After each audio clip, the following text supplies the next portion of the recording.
Tá todo mundo vendo, né? Normal? Tá. Tá, ok.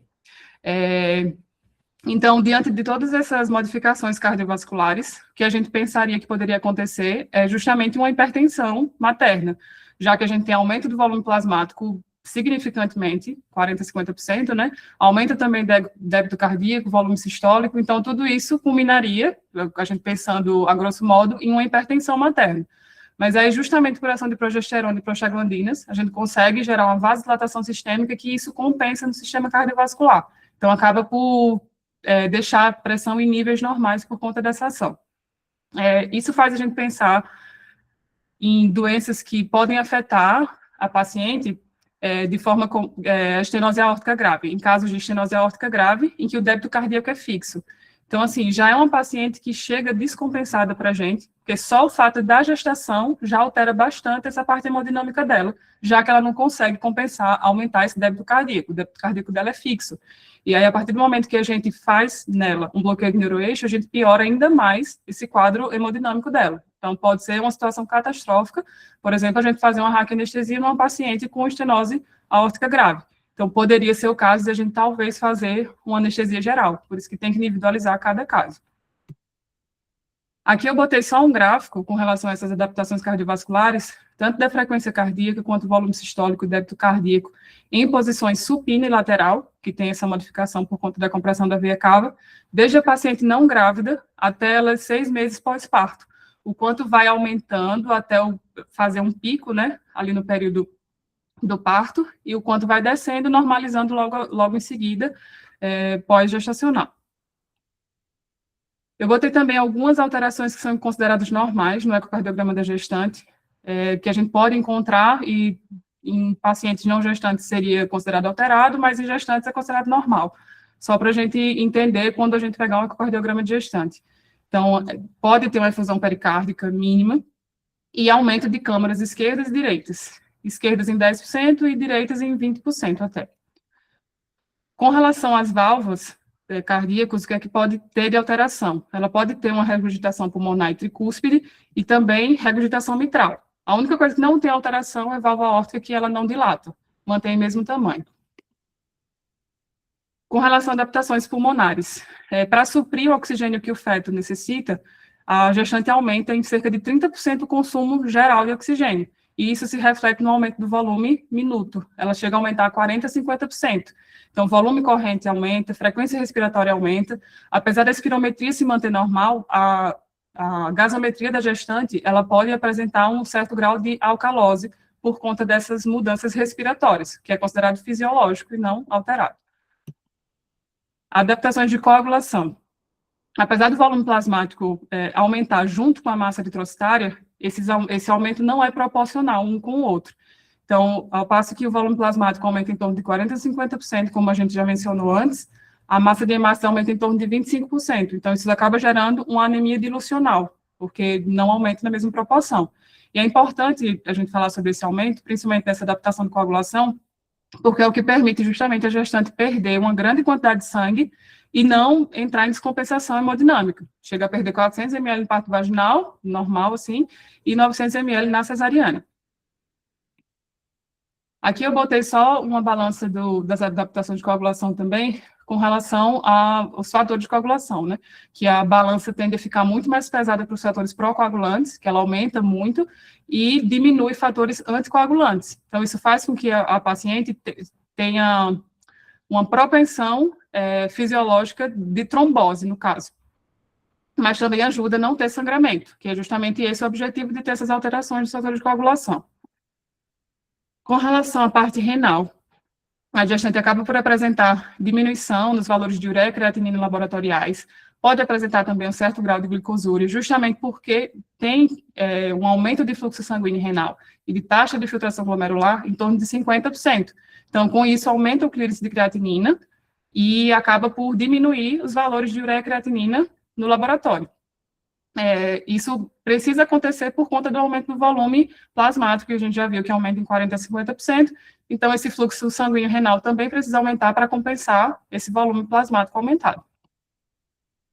Essa parte assim, todas as outras são muito importantes para a gente, mas isso aqui é o que pega mais a gente, tanto para a raquianestesia, mas principalmente para a anestesia geral, que são as adaptações gastrointestinais. A junção das mudanças do organismo materno faz com que tenha a compressão, né, direta do útero no esfíncter esofagiano inferior, que gera como se fosse uma incompetência do esfíncter, junto com a diminuição do tônus já diretamente por conta da ação da progesterona. Então, esses dois fatores geram um grau de refluxo importante, e a placenta ainda produz gastrina, que ajuda no aumento da secreção ácida. Então, é o combo do inferno para a gente, né? Que é uma junção de refluxo com a secreção ácida mais a secreção do estômago mais ácida. Então, assim, é cenário catastrófico caso a gente precise entubar a gestante, né? Aqui é só falando com relação à placenta e oxigenação fetal, que a placenta funciona como uma grande membrana de proteção para o bebê. E o sangue rico em oxigênio e glicose, ao contrário do que normalmente a gente é acostumado, né, que vem através de artéria, sai através de veia. Então, aqui no bebê, ele entra o sangue oxigenado e rico em glicose para o bebê através da veia umbilical e sai através das artérias umbilicais. Eu coloquei também aqui, com relação à oxigenação do feto, a curva de dissociação da hemoglobina, diferenciando a curva de dissociação da hemoglobina fetal com a hemoglobina materna. Na curva em roxo, que está mais para a esquerda, deslocado para a esquerda, é a dissociação da hemoglobina fetal, e a em verde é a hemoglobina materna. Basicamente, o que a gente precisa entender aqui, que vai ser importante para a gente mais na frente. Essa P50, que é o que está destacado aí, quer dizer, basicamente, que é a pressão parcial de oxigênio necessária para preencher 50% da hemoglobina daquele paciente. Então, vocês podem ver aí que na curva em roxo é necessária uma pressão parcial de oxigênio de 18 para conseguir preencher em 50% aquela hemoglobina do feto, enquanto que na mãe é 27. Então, isso, em termos gerais e resumindo, quer dizer que a afinidade, quanto mais deslocado para a esquerda tiver, que é no caso da hemoglobina fetal, essa hemoglobina do feto tem muito mais afinidade pelo oxigênio do que a materna. E isso influi diretamente nos cuidados que a gente tem que ter com a gestante para evitar que ela faça uma hipoxemia, que ela faça uma hipotensão, porque isso vai afetar muito mais o feto do que vai estar afetando a ela. Com relação à passagem de substâncias pela placenta, isso é um fator importante, principalmente na anestesia geral, para os cuidados que a gente precisa ter com quais medicações a gente vai administrar nessa paciente, que vai influir diretamente na saúde e na vitalidade do bebê. Então, tem fatores que facilitam a passagem para o feto e fatores que dificultam a passagem para o feto. Quais são os fatores que facilitam? A substância tem um peso molecular baixo, ser não ionizada, altamente lipossolúvel e também gradiente de concentração. Exemplos de medicações que têm essa passagem facilitada são os opioides, por isso que a gente tem que ter muito cuidado com fentanil, enfim, até com REM também, mas eu vou falar mais para frente sobre isso. E alguns hipnóticos também basicamente pensar em drogas de efeito central também conseguem passar com facilidade por conta dessas características, por ter baixo peso molecular, por serem não ionizadas, ao passo que fatores que dificultam a passagem para o feto é justamente o contrário do que a gente falou nos que facilitam, que é ter alto peso molecular, baixa lipossolubilidade e ser altamente ionizado. Então, o que entra nesse que dificulta a passagem para o feto? Basicamente, os bloqueadores neuromusculares, tanto os adespolarizantes quanto os despolarizantes, como a succinilcolina, que é altamente ionizada, então dificulta a passagem para o feto. Aí agora, começando propriamente dito, a parte da anestesia voltada para a cesariana, começando pela raquianestesia. A cesariana é o procedimento cirúrgico mais realizado do mundo. A gente considera, apesar de todos esses medos que a gente tem, a paciente que não está em trabalho de parto, ela é considerada o jejum igual a um paciente não gestante, então esvaziamento gástrico para líquidos 2 horas, refeições leves 6 horas, refeições pesadas 8 horas. E botei aqui embaixo só algumas nuances que a gente vai também destrinchar mais na frente, que é a raquianestesia, ela garante uma melhor analgesia no pós-operatório, reduz a incidência de hemorragias e ela consegue desencadear melhores índices de apga nos neonatos, principalmente no 1º e 5º minuto. Eu botei isso aqui, que enfim, acho que é o que a gente mais pensa, principalmente quando a gente começa a fazer gestante, é esse medo absurdo que toda gestante é estômago cheio, toda gestante é estômago cheio, e é bom até a gente sempre considerar assim mesmo. Eu mesma considero, mesmo com todas as coisas que eu li nesses trabalhos aí que eu vi, sempre vou considerar, que eu acho que é mais seguro para a gente. A gente nunca vai se arrepender de fazer uma sequência rápida no gestante, caso seja necessário. Então, mas o que é que os guidelines e as atuais referências indicam sobre o que é considerado de gestante como estômago cheio? A paciente que entrou em trabalho de parto, que está apresentando dor, ansiedade, ou seja, acaba se encaixando nessa questão de entrou em trabalho de parto. Se ela recebeu opioide venoso ou em neuroeixo, ter se alimentado, obviamente, e o uso de ultrassom gástrico tem entrado como um fator muito importante, um mecanismo muito importante, para a gente conseguir dizer, assim como a gente já diz em outros pacientes, se essa paciente está ou não com o estômago cheio. Inclusive, eu vi um guideline britânico, foi o único que eu vi falando sobre isso diretamente, sim, e aconselhando isso, foi do ano passado, de outubro de 2025, que lá eles começaram a fazer, quando necessário, entubar gestante, eles usam ultrassom gástrico e caso o estômago esteja vazio, eles induzem como paciente normal, ventila normal, faz dose de sequência atrasada e intubam. Assim, eu achei bem corajosos, mas tá lá, foi o único que eu achei descrito e recomendando fazer isso. Só trouxe a título de curiosidade mesmo, eu acredito que aqui, pelo menos nas normas de SBA e tudo, indica a gente fazer do mesmo jeito. A parte de técnica e de alguns materiais que a gente usa, assim como medicações, vou falar um pouco mais nesse slide. Então, com relação à técnica, posicionar o paciente sentado, como a gente já sabe, decúbito lateral, o mais confortável possível. Se precisar de decúbito lateral, a gente faz também, né? Idealmente sentado fica mais fácil até para a gente, quanto para conseguir acessar melhor o neuroeixo. Realizar uma dissepsia de pele, colocar campos estéreis. E uma coisa que ajuda muito e que é extremamente recomendado na maioria dos artigos que eu vi, que a gente acaba fazendo, eu acho que muito no começo eu fazia mais, atualmente nem faço tanto, mas que ajuda bastante, tanto no sucesso da punção, em primeira punção, a infiltração de anestésico local. Isso tem evidência de melhorar, você conseguir acessar neuroeixo já em primeira punção. Então, fica aí um fator também importante. Com relação às agulhas existentes, temos a ponta de lápis e a Quink. A ponta de lápis é a traumática, né? Então ela tem menor incidência de cefaleia com expulsão, enquanto a Quink ela tem maior incidência por ser cortante. As soluções que a gente costuma utilizar de anestésico local, bupivacaína, de 10 a 15 miligramas, e os adjuvantes, que são importantes nisso, que é o fentanil, dá para usar de 10 a 25 microgramas, sulfenta, de 2,5 a 5 microgramas, e morfina, de 50 a 100.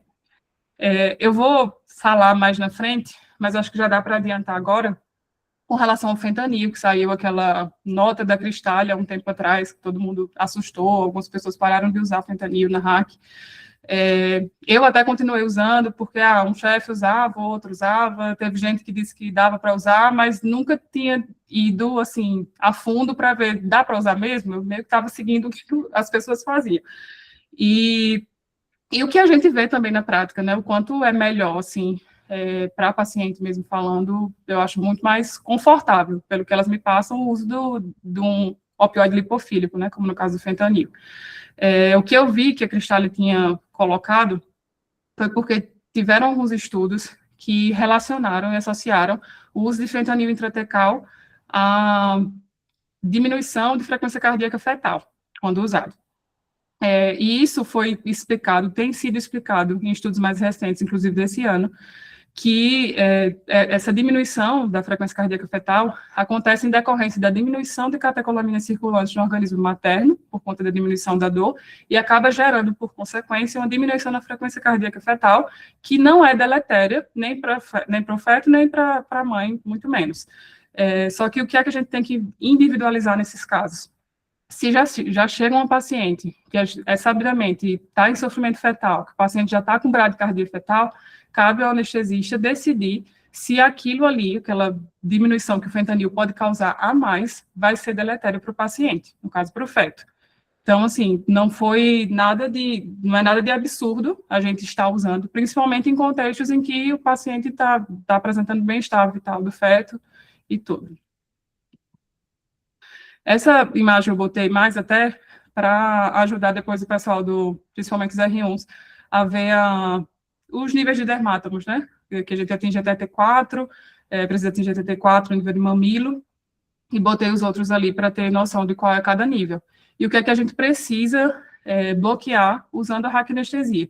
A gente precisa de anestesia cirúrgica eficaz, no caso, que é um bloqueio tanto da sensibilidade da pele quanto das camadas mais profundas da parede abdominal, até peritônio parietal, e também fornecer um bloqueio visceral, a nível de peritônio, reduzindo dor, náusea, reflexo de vômito quando manipulado ali. Botei também aqui com relação a níveis insuficientes, que a gente às vezes faz um hack, que fica no nível mais baixo, fica na dúvida se dá para começar ou não.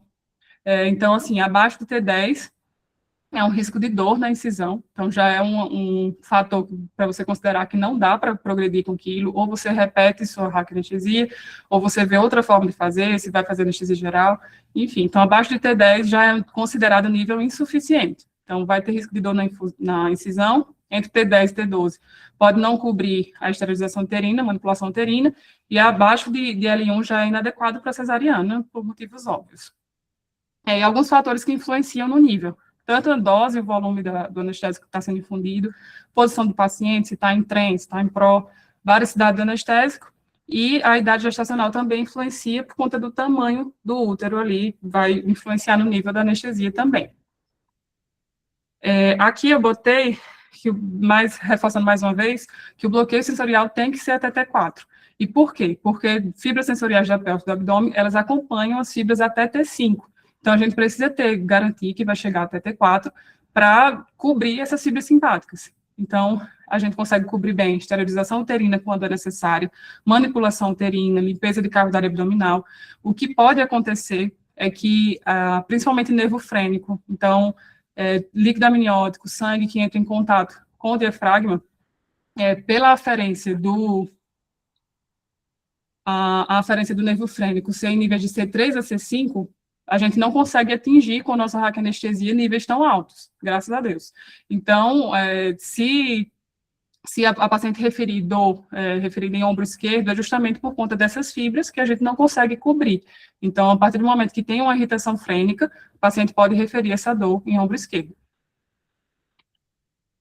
Aqui, só resumindo mais um pouquinho de tudo que já foi falado, as doses de anestésico local nas gestantes são doses menores, justamente por conta de menor quantidade de líquido cefalorraquidiano e maior cefalização do anestésico, principalmente quando a paciente está em posição supina, né? Então, tem compressão, acaba subindo mais esse anestésico. A dose é de 10 a 15, mas mais para frente a gente vai falar sobre individualização. A dose de fentanil, todos os estudos são categóricos em afirmar que é até 25 microgramas, assim como a de sulfenta é até 5 microgramas. E por que isso? Porque acima dessa dose foi visto, relatado em diversos estudos, que a dose adicional não traz mais analgesia para o paciente, nem em tempo, nem em quantidade de nível de analgesia, e muito pelo contrário, traz só efeitos adversos, prurido, risco de rebaixamento do nível de consciência, mais náusea, mais vômito, enfim. E é importante também salientar a questão de associar opioides lipofílicos com opioides hidrofílicos, no caso, o fentanil, com a morfina, porque a morfina ela vai ter a latência dela maior, então ela começa a agir em torno de 30 a 60 minutos, enquanto que o fentanil ele já começa a ter ação em torno de 3 a 4 minutos, ele já começa a ter ação.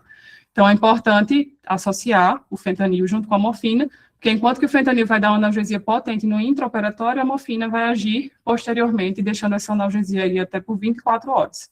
E a importância também de monitorizar o paciente no pós-operatório imediato e pelas próximas 24 horas, por conta do risco de fazer hipóxia. Aqui eu botei estudos desde 99 até 2025, foram estudos que compararam doses de morfina intratecal e quais foram os benefícios comparando essas doses. No fim das contas, resumindo, foi visto, principalmente nesse último estudo, que foi de 2025, do Hatter, ele comparou dose de 50 microgramas de morfina, junto com toda a analgesia multimodal que a gente faz, de pirona, de anti-inflamatório não esteroidal, tanto no intraoperatório quanto no pós-operatório, teve uma analgesia equivalente. Se eu usar 50 microgramas com analgesia multimodal e 100 microgramas de morfina, tiveram analgesia equivalente, sendo que com 100 microgramas o paciente teve mais retenção urinária, mais episódios de hipoxemia, além de prurido, e foi isso. Aí aqui, a próxima parte, a gente vai falar sobre como individualizar doses. Peguei 2 protótipos da nossa turma, Maísa com 1,40 de altura e Ana com 1,85, e para falar justamente que a dose que a gente vai fazer numa paciente anã ou mais baixa, não pode ser a mesma dose que a gente vai fazer numa paciente mais alta, e vice-versa. Em uma, se você pegar uma dose que você faria na Ana e fizer na Maísa, vai fazer uma RAC total na Maísa. E talvez se fizer uma dose que você faria na Maísa, fazer na Ana, talvez seja uma RAC que seja insuficiente para cirurgia. Reuni alguns estudos de como ajustar a dose. Tive uma certa dificuldade até de achar coisas sobre o assunto, mas foi uma busca que eu já tinha feito, inclusive, antes de preparar essa aula, porque eu já tinha tido curiosidade com relação a isso, de associar a altura com a quantidade de medicação que a gente vai fazer na RAC. Achei alguns estudos do professor Imbeloni, principalmente, e alguns outros, todos esses aí que estão listados são estudos diferentes, não foi um estudo só, que falam sobre as doses relacionando com a altura da gestante. E aí está destrinchado aí, né, menores do que 1,50 m, recomenda 10 miligramas de bup pesada, de 1,51 a 1,60, 11 miligramas, de 1,61 a 1,70, 12 miligramas, e maior que 1,70, recomendado 13 miligramas. Quando você associa o opioide bipofílico, eles recomendam que dá para reduzir a dose de bup em até 1 miligrama. Então, se você pega uma paciente menor que 1,50 m, e que você faria, no caso, 10 miligramas de bup, e acrescenta o fentanil ou sulfentanil, você consegue reduzir em 1 miligrama a dose de bup. Então, ficaria 9 miligramas, mais a dose do fentanil e a morfina que você faria na sua RAC. Então, é importante essa individualização, e eu já tinha adotado isso, tudo bem que meu universo é muito pequeno, mas eu já venho adotado isso há algum tempo, desde o período que eu estudei sobre, e eu tenho notado que, assim, não aconteceu mais. Óbvio que vai ter casos e casos, vai acontecer, não é questão de você extinguir o risco, mas é de minimizar o máximo que você puder. Então, assim, nunca mais aconteceu da paciente ficar reclamando que estava com falta de ar, por exemplo, ou de que estava com sensação de falta de ar, pressão no peito, enfim. Eu acho que ajuda muito a individualizar realmente e ajustar para cada paciente. Com relação à hipotensão pós-RAC, o que é que gera isso, né? A gente já sabe como todo paciente, gestante ou não, tem bloqueio simpático, tem redução do retorno venoso, e na paciente gestante, principalmente, vai ter compressão aortocável. Então, isso diminui o retorno venoso, diminui o débito cardíaco, acaba por reduzir pressão arterial, que é o que a gente não pode deixar acontecer na gestante. Porque, apesar das consequências maternas serem náuseas, vômitos, tontura, chegar até perda de consciência, as consequências fetais são bem mais deletérias. Diminui o fluxo uteroplacentário, gera acidose fetal, bradicardia fetal. Então, isso tudo é o que a gente não quer deixar acontecer. E isso a gente pode fazer, como eu falei já antes, deslocando o útero para a esquerda, usar vasopressores, hidratar bem a paciente, conforme a necessidade dela, antes de iniciar até o procedimento.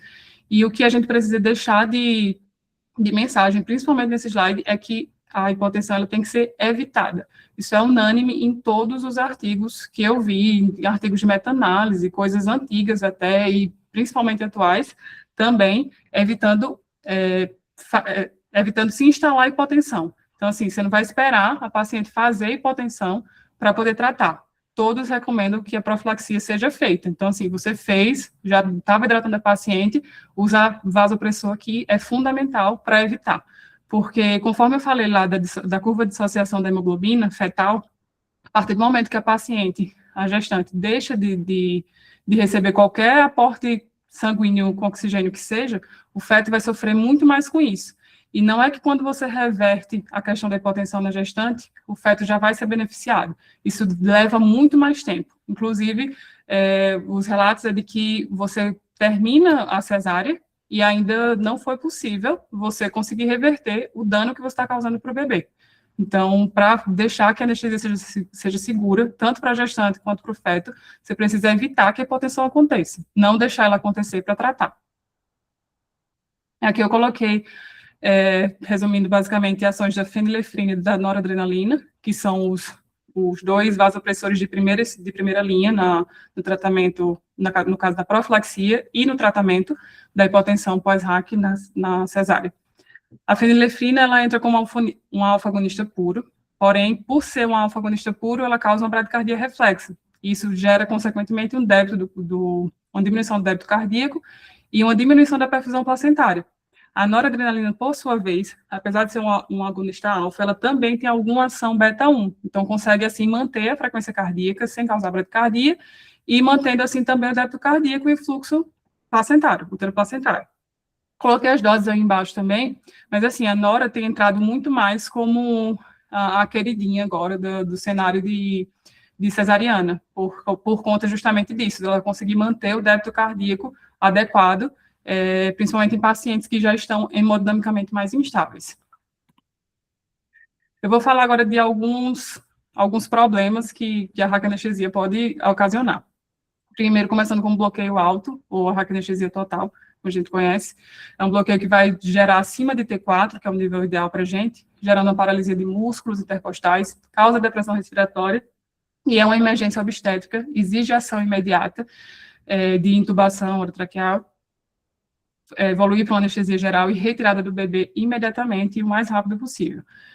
Uso de vasopressores se faz necessário, acompanhamento posterior em ambiente de UTI, e para que a gente consiga prestar esse auxílio rápido e imediato, é importante que sempre na nossa sala você saiba pelo menos onde está, não precisa nem deixar visível em cima do carrinho nem nada, mas assim, abrir a gaveta, ver que tem lá laringo, testar, ver se está funcionando, ver se tem tubo e que se o tubo é ideal para aquela paciente, ver se tem material de via aérea, assim, de resgate de via aérea também disponível, um ambu, um buge, enfim, é bom você saber tudo onde está na sua sala, porque quando acontece, não dá tempo de você pedir para procurar, nem ventilar a paciente por motivos óbvios que a gente já viu aqui também. Falha de bloqueio. A incidência é de 3 a 8%, bem alta até, e algumas das causas incluídas, erro técnico de punção, subdosagem de medicação, troca de medicação, injetar um anestésico errado, e distribuição inadequada da solução também pode acontecer, principalmente por conta da posição da paciente. O que recomenda, que os artigos mais atuais recomendam, é que você faça uma complementação da dose em torno de menos de 30%. Então, você fez a raquianestesia na paciente, não pegou bem ou pegou parcial, então o que o recomendado é você fazer a dose inicial menos 30%.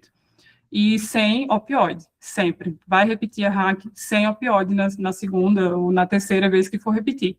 Eu botei essa questão de bom senso também, porque apesar deles recomendarem que você faça menos 30% da dose, se você fez uma RAC, a paciente não sentiu nada, nem o dedão do pé dela formigou, não adianta você fazer repetir com menos 30%, que aí não vai pegar de novo, ou vai pegar muito pouco.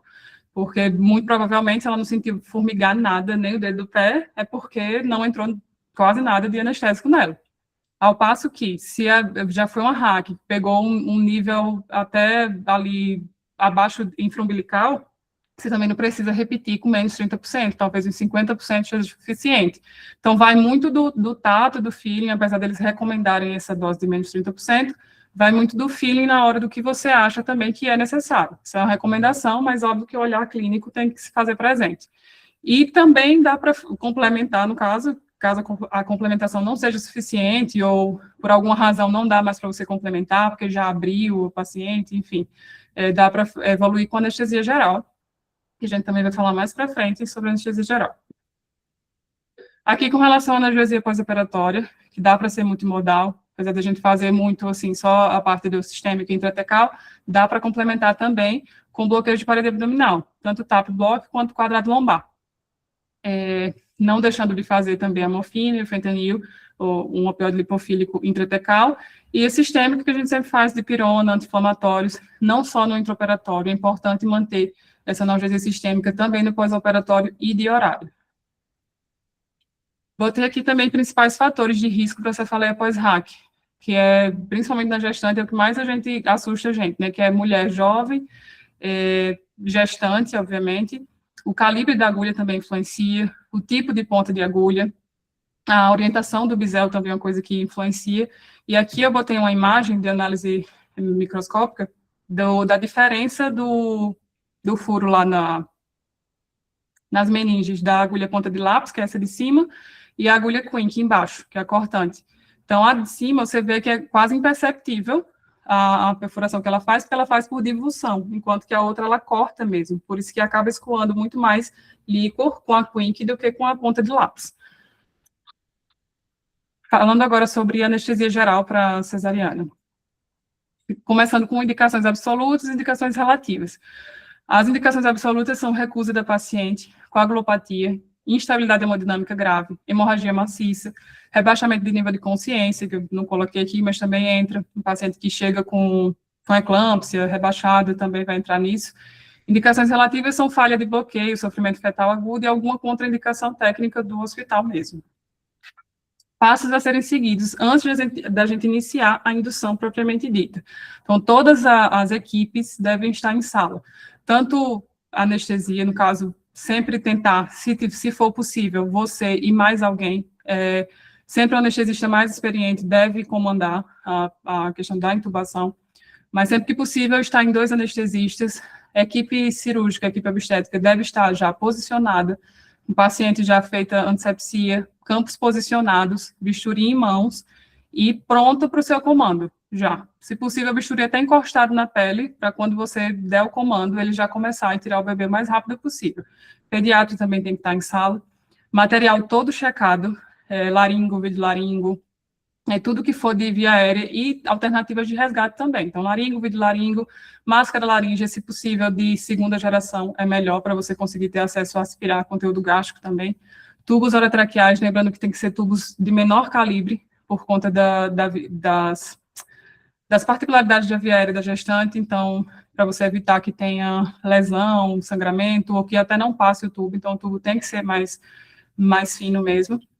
Se certificar de deixar o aspirador montado e ligado em sala, porque pode ter retorno de conteúdo gástrico. Informar o pediatra tudo que você vai realizar e quando você vai realizar. Quando você está realizando, você tem que avisar. Estou começando o remifentanil, estou fazendo 250 microgramas de fentanil, estou injetando agora, então isso é tudo importante, não só você dizer o que você vai fazer, mas quando você está fazendo, porque tudo isso vai influenciar no tempo que aquela medicação vai chegar no bebê e como a pediatra vai agir conforme ele chegar para ela. É importante você manter o tempo inteiro um contato claro e objetivo com a equipe pediátrica e obstétrica, para você informar o mais rápido possível, assim que eles puderem começar o procedimento, você já avisar e eles começarem o mais rápido possível para conseguir tirar o bebê em segurança. Aqui eu coloquei como a gente vai proceder e as medicações que a gente pode utilizar. A gestante ela é considerada via aérea difícil, tanto anatômica quanto fisiologicamente falando, por ter uma via aérea demasiada, ela já tem um ganho ponderal importante, então também dificulta na abordagem de via aérea, e tem uma via aérea extremamente friável. Então já é uma via aérea que a gente tem que ir pensando que a gente não pode ir tentando ou tentar cutucar a via aérea, porque qualquer coisa que a gente toque vai sangrar. Lembrando também que a gente já citou anteriormente com relação ao pH, que é mais ácido do estômago, a presença de refluxo que ela já tem fisiológico, e o esvaziamento gástrico lentificado. Então, assim, visto tudo isso, a gente vai começar com pré-oxigenação adequada, vai fazer uso de opioides, né, tudo fazendo em sequência rápida, óbvio. Então, os opioides que dá para ser utilizados, dá para usar remifentanil, fentanil, sulfentanil, dá para usar todos, desde que você tenha essa comunicação direta com a equipe, principalmente com o pediatra, do que você está fazendo uso. E tem um slide mais na frente que eu vou falar com relação a evidências do que é melhor utilizar. Com relação a hipnóticos, tem descritos doses de fazendo uso de propofol e ketamina, principalmente, e de bloqueador neuromuscular, você pode usar os dois, succinil e rocurônio, lembrando que é sempre dose de sequência rápida. Manutenção anestésica, dá para tanto fazer balanceada como venosa total ou inalatória. Então, é importante você fazer tanto a pré-oxigenação adequada, sequência rápida para minimizar risco de broncoaspiração, e tudo com planejamento necessário, comunicação com a equipe para evitar maiores complicações. Com relação, esse é um tópico muito importante dentro da anestesia obstétrica, que é a consciência intraoperatória. Além da mortalidade, que o Ramon já falou no início, e morbidade também, que eu deixei um slide no final separado para isso, mas a consciência intraoperatória entra como um fator importante a ser evitado, que a gestante é a população com maior risco de consciência intraoperatória, principalmente quando a gente está falando de anestesia geral. A incidência na população geral é de 1,1 caso e meio a cada 1.000 anestesias, enquanto que na cesárea são 13 casos para cada 1.000 anestesias. Então, é quase 10 vezes maior o risco de consciência intraoperatória na gestante. E por que esse risco é maior? Isso vem de vários fatores, mas um dos mais importantes é porque a gente reduz intencionalmente a profundidade anestésica, justamente pensando no feto, em afetar o feto. Então, antes da retirada do bebê, isso é unânime, a gente costuma pesar muito menos a mão na profundidade anestésica. Então, isso é um dos fatores.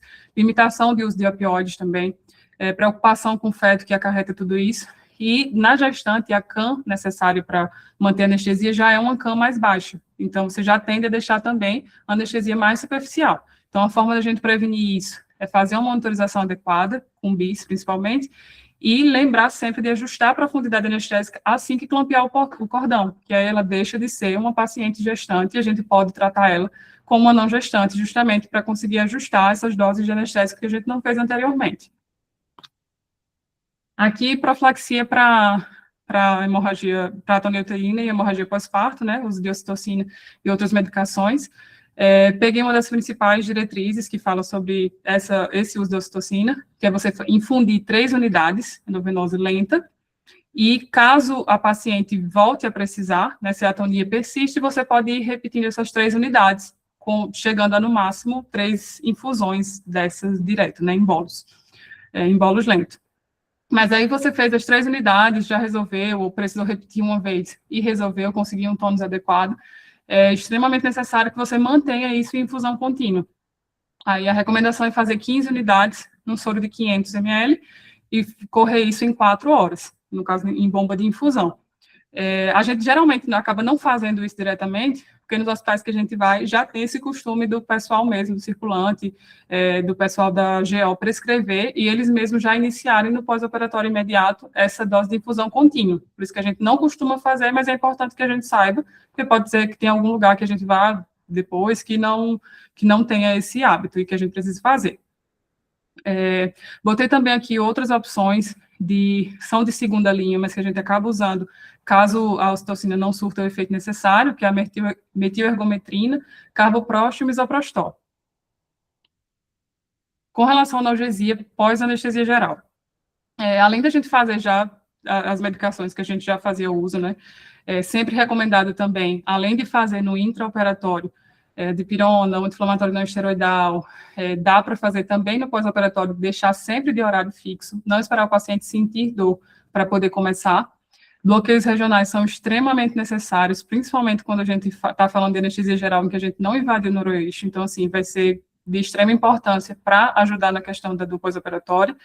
E, por fim, também resgate com opioides, morfina, tramal, as bombinhas de PCA também, quando disponível no local, né, nos locais que a gente roda atualmente não tem, mas também é uma opção para ajudar nesse controle álgico.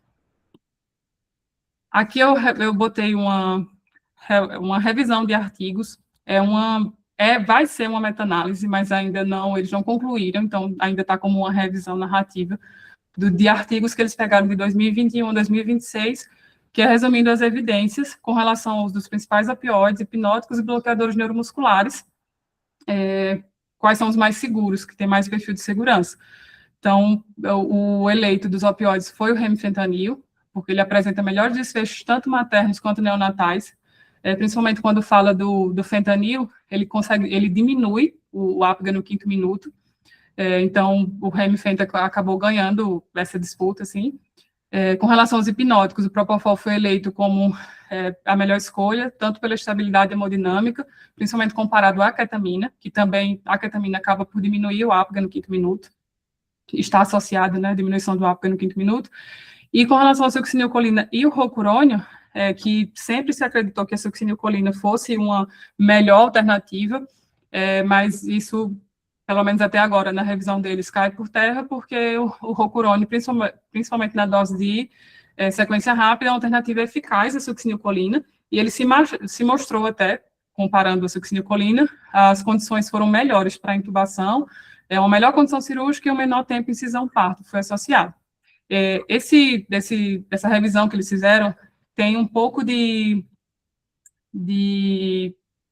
do viés de não ter cirurgias de emergência, que é justamente o que acaba que a gente precisa mais fazer essa anestesia geral é em situações de urgência, emergência, na gestante. E o estudo não engloba esses casos. Eles pegaram casos de pacientes estáveis e foram submetidos à anestesia geral, por algum motivo que não fosse urgência ou emergência, e aí entra nesse viés, né, que eles compararam situações estáveis. É só para a gente ter isso em mente, mas eu acho que dá para dar um bom norte do que a gente é melhor da gente usar.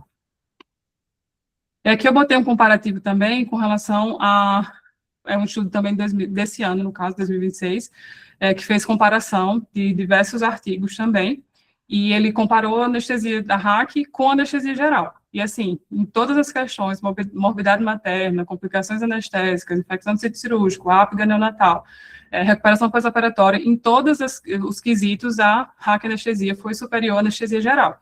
Agora, óbvio que a gente tem que levar em consideração que a anestesia geral, como já falei, ela é atribuída geralmente a pacientes que estão em situações mais emergenciais. Então, assim, tem esse viés também, mas eu acredito que tem a superioridade da RAC, obviamente, senão não seria só isso que manteria todos os resultados positivos, né?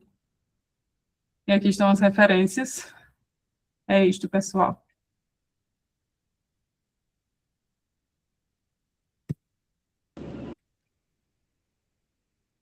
Que aula, amiga. Parabéns, viu? Estou pagando a vocês para isso. Maravilhosa. Parabéns, Carlinha. Parabéns Na prática, hein? Carlinha, arrasou, hein? Carlinha, muito bom, viu? Parabéns, Show de bola. Oh, meu Deus do céu! Eu não sabia que o Oswaldo não estava assistindo, não. Eu ia ficar com vergonha. Top, Carlinha. Deu Parabéns, aula. Carlinha. Eu acho que a sua aula realmente não tem que Melhor tirar parte para pouco. comparar Você deu um show aí. de mais de 5 anos. Obrigada, chefinho. Obrigada.